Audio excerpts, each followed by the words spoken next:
That was definitely a movie. Why don't you take his temperature? Where? In the animal temperature taking place? So, folks, I just got back from watching Clifford, the Big Red Dog. That's $5 I'll never get back. To be honest, it was pretty bad. Pretty bad. The film was announced back in 2017, I think, and only this year it's been released. I can tell that the people who made this film went through hell and back trying to get it to theaters. I appreciate their work, but man. So, I took a few notes while watching. The movie is directed by Walt Becker, who has a pretty mixed track record when it comes to movies. Some of his films include Alvin the Chipmunk's Road Chip and Old Dogs, both of which were not very good, to say the least. It was produced by Paramount, E1, Entertainment, and Scholastic Entertainment. And one of the producers on the film, executive producers, was Deborah Forte, who worked on both the PBS Kids 2000 and 2019 version, I'm going to say. They did get some very talented animal actors in the movie, I'll say that much. Too bad they couldn't get a talented actor for Clifford, and he suffers from Call of the Wild disease, if you remember the movie with Harrison Ford and the CGI dog.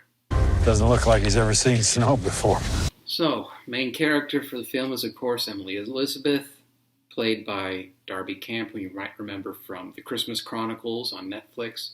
From what I've heard about The Christmas Chronicles, I haven't seen it myself. Her role in that was pretty well received. However, for Clifford, I think it just comes down to her direction. It probably wasn't that good. She comes off more as the honor student who's somehow in a school play. She's attending school in Harlem, at a private school, living with her single mother. Her dad died of, must be dead from movie disease. And for some reason her mother is British. I don't understand that. And then her uncle is also British, but somehow has an American accent, played by Jack Whitehall. Now, I only found out after watching the movie that it was actually Jack Whitehall and that he's from London.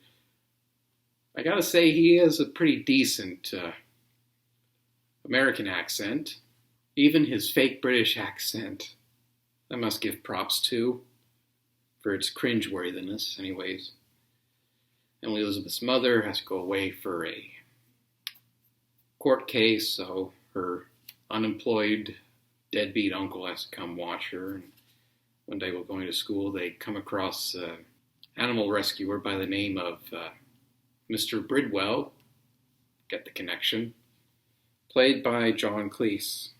This movie's biggest crime, by far, they have John Cleese with animals, but none of the animals are named Eric, and there is no Norwegian blue parrot. What's wrong with it? I'll tell you what's wrong with it. It's dead. That's what's wrong with it. Definite bad marks.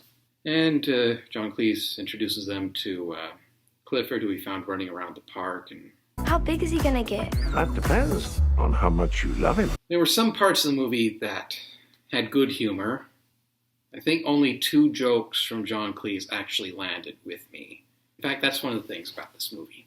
There were some scenes, like one scene with Jack Whitehall and Emily Elizabeth, where he does the whole air quotes thing. She says, "Oh, what's that? It's air quotes. Don't use air quotes."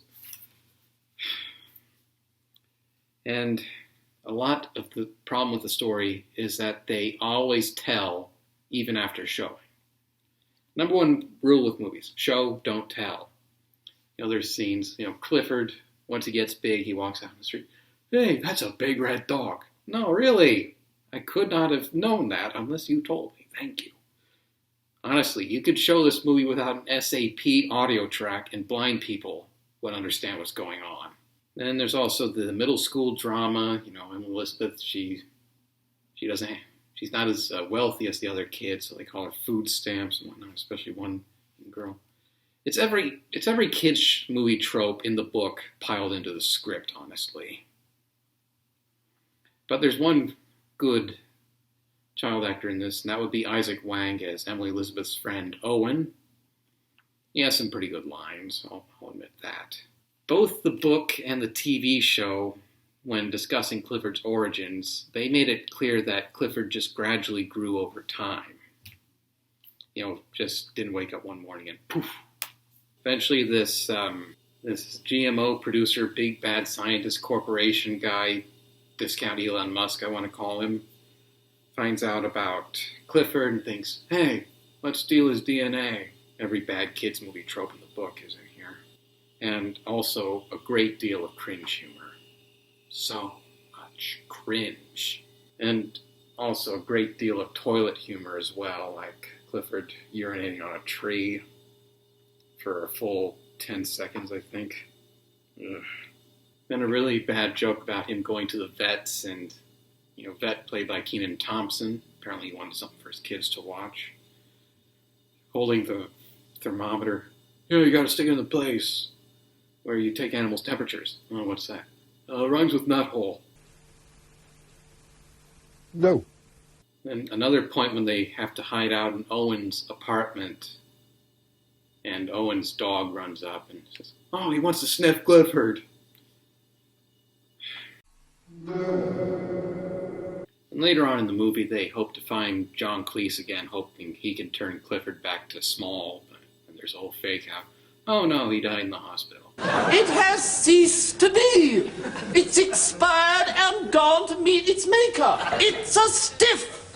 Bereft of life, it rests in peace. Oh no, he didn't die in the hospital. Oh, he's still alive.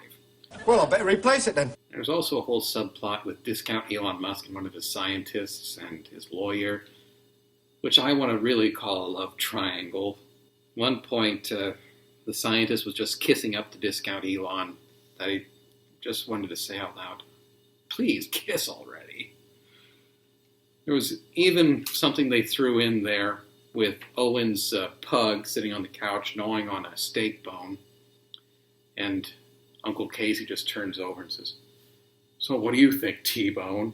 I was really hoping for a moment that they'd move out to the countryside like in the original book, but guess they couldn't afford the filming.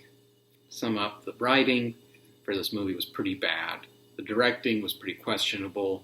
There were a bunch of characters in the movie who I wanted to really see more of, like Emily Elizabeth's neighbors, but they're pretty much glossed over until the very end.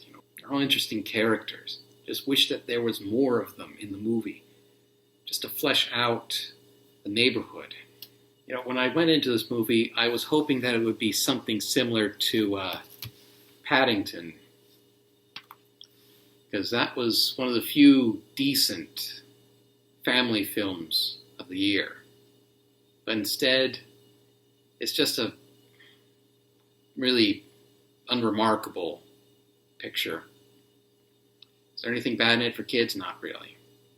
Kids can watch it and have a good time. The kids that were behind me in the movie theater, having a blast. But if you're a fan of the books by Norman Bridwell, it's not for you. If you're a fan of the PBS Kids television programs, again, probably not for you. But I do have to give chops for everyone who worked on the movie for sticking with it through its production nightmare. I hope you move on to even bigger and better projects ahead. And that's about all. Thank you for suffering through this with me, and I hope to see you again soon.